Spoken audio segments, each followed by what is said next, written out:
Did you know that anyone can be Satan's tool? Satan can certainly use anyone who lives a compromised life. That can be anybody who's close to you, like your parents, your sisters, your relatives, your coworkers, even your boss. hmm It's going to use those people to crush you.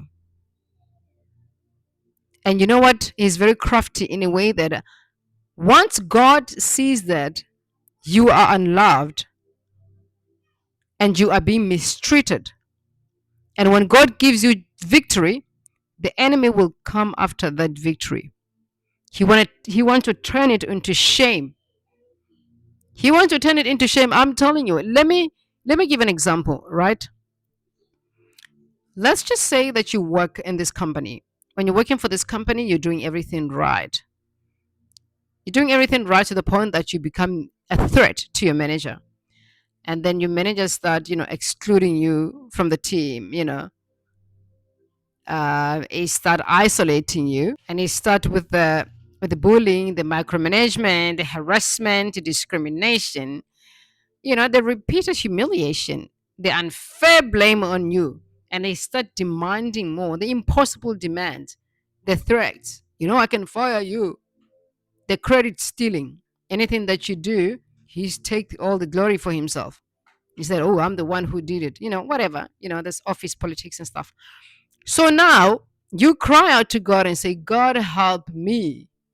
And God can see that you are unloved. Listen, if God can see that you are unloved, get ready to get double for your troubles.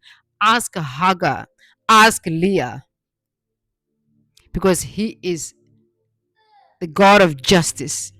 He is a God of justice. So that doesn't sit well with the enemy. The fact that you got victory, no, he will still chase you. He's going to chase you until he turns that victory into shame. How can he do that?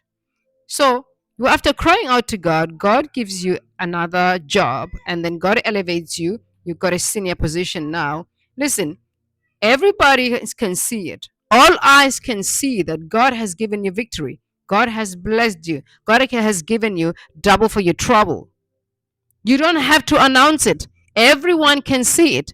This is a time for you to be in the presence of God and thank God and ask Him to forever remain humble. Because the enemy is crafty. He's going to send his own people to come and ask you questions. Start sending his own people to come and congratulate you, and they want more information from you. How did you manage to do it?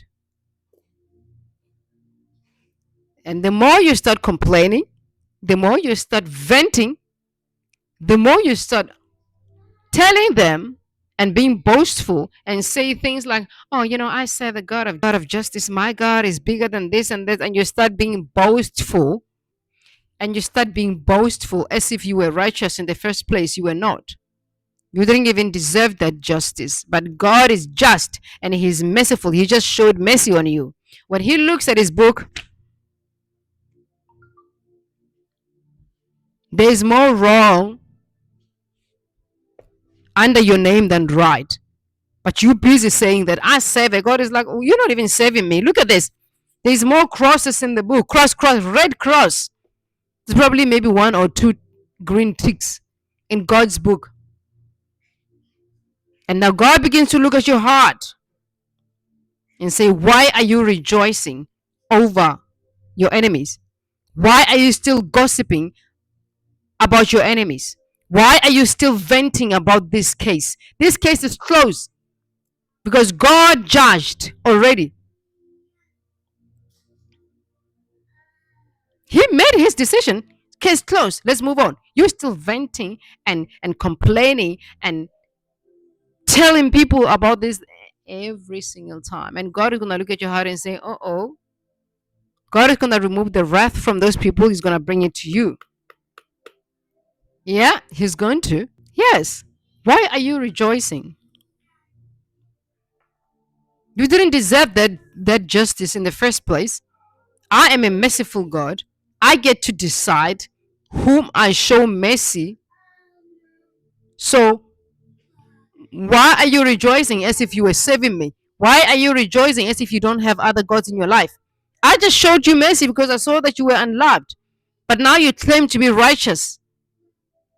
You claim to be serving me. Uh-oh. Let's look at the book of Proverbs. Proverbs 24, verse 17.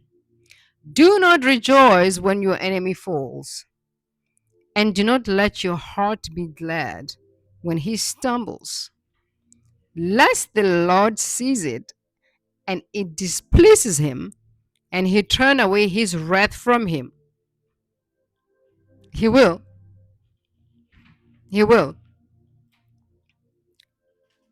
The wrath that fell upon your enemies, it is to teach them the ways of God. It is to teach them how to treat others, how to love others. They have learned their lesson, and God has given you victory.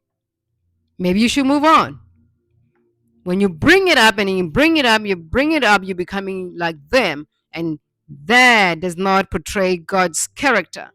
So God is going to take that wrath and bring it back to you to teach you his ways. And his ways are good. His ways are not gossip. His ways are not complaining. His ways are not venting. No. So every time God gives you victory, it's for you to go to his presence and say, God, thank you. Rejoice and remain humble. If anybody else wants to bring it up, say glory to God and then keep quiet. Because the enemy is very crafty. He's very crafty. And he will make you believe that venting is okay, complaining is okay, gossiping is okay. It's not. And I repeat, if you can see the spirit of gossip, how it looks like in the spiritual realm, vomit. It looks like, doesn't look good. Every time you gossip, you're vomiting on somebody. You're vomiting on them. So I hope this video helps you that when you get victory, remain humble.